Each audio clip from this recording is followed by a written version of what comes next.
দুধ স্বাস্থ্যের জন্য ভালো। Hello students, welcome to our channel শিক্ষার একাডেমি। আজ আমরা লেটস লার্ন, চলো শিখি। The words that you have underlined in activity 8E are countable nouns. Activity 8E-তে তোমরা যে শব্দগুলি নিচে দাগ দিয়েছ সেগুলি হলো countable noun. Countable nouns have plural form. Countable নাউনের প্লুরাল ফর্ম আছে।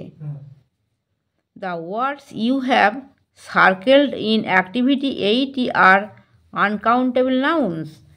অ্যাক্টিভিটি 8E-তে তোমরা যে শব্দগুলি বৃত্তাকার করেছ সেগুলি হলো uncountable nouns. Uncountable nouns do not have plural form. Uncountable নাউন্সের প্লুরাল ফর্ম নেই। লেটস ডু, চলো করি। Activity 8F, read the sentences carefully and put the underlined words in the correct columns. বাক্যগুলি মনোযোগ সহকারে পড়ো এবং নিচে দাগ দেওয়া শব্দগুলিকে সঠিক স্তম্ভে বসাও। একটা দেখো, milk is good for health. দুধ স্বাস্থ্যের জন্য ভালো।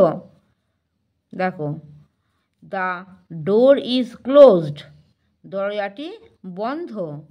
I brought A kilo of sugar from the market. আমি বাজার থেকে 1 কিলো চিনি কিনেছিলাম।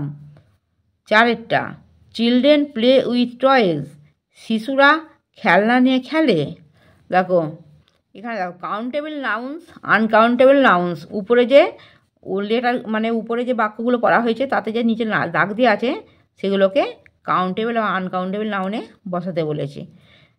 ডোর হচ্ছে কাউন্টেবল নাউন্স, টয়েস হচ্ছে কাউন্টেবল নাউন্স। আনকাউন্টেবল নাউন্স কোনগুলো?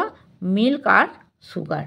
আমার পড়ানো যদি তোমাদের ভালো লেগে থাকে তাহলে এই ভিডিওটি লাইক করবে, বন্ধুদের মধ্যে শেয়ার করবে এবং আমার চ্যানেলটিকে সাবস্ক্রাইব করে বেল আইকনটি অন করে দেবে।